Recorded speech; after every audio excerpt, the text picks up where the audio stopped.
wonder how many times those bus workers didn't feel like going, but they went because they were obligated. I wonder how many times a Sunday school teacher got up in front of their class and taught Sunday school when she didn't feel like it, but she did it because she was obligated. It was this work of faith that said, I'm obligated to go even when I don't feel like it. This is my responsibility. I don't wonder how many weeks that a pastor or assistant pastor or a bus worker or a bus captain hasn't felt like it, but they do it because of their work of faith. You know, the bus ministry is not easy. It's hard work.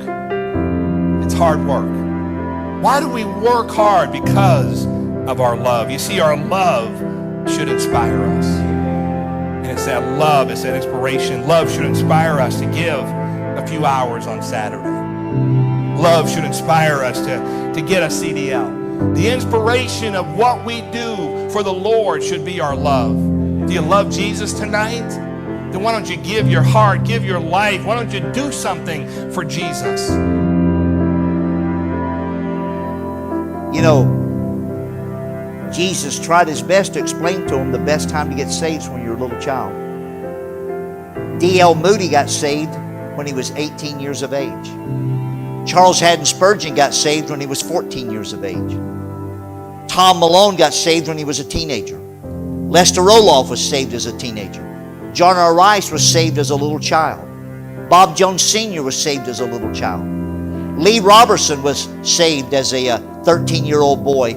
Jack Hiles, the son of an alcoholic whose mother took him to church, but his dad never went with him, got saved at the age of 11. I got saved at 15. Many of you heard the gospel, at least for the first time, when you were a child.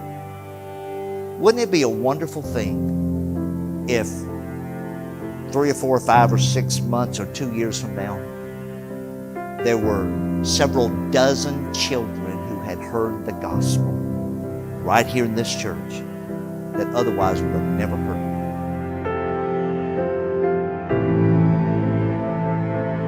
He said, I represent the president of the bank downtown, the biggest bank downtown. I represent the mayor of our city, who also is on our board. And we've decided that you're going to quit the bus ministry or you're going to quit this church.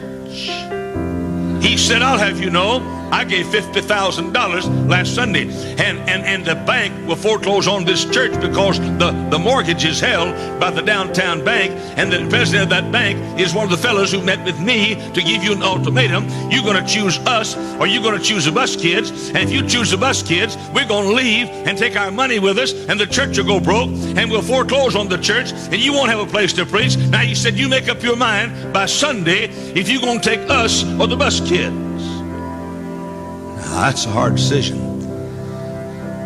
Bus kids don't bring much money to church. And I went back to my home that night. I tried to sleep, but I couldn't. I got in the car and I drove down Halstead Street. About once every 6 months, I make that trip again down Halstead Street. And I drove down Indiana Street and other streets in the South Chicago and West Chicago area. And I said, oh God, I can't give up those kids. That's why I came. I didn't come to pastor rich people. I came to reach these people here. And I said, oh God, who will it be? I did not know anybody was there, just me. About 6 o'clock in the morning, I jumped to my feet thinking I was alone.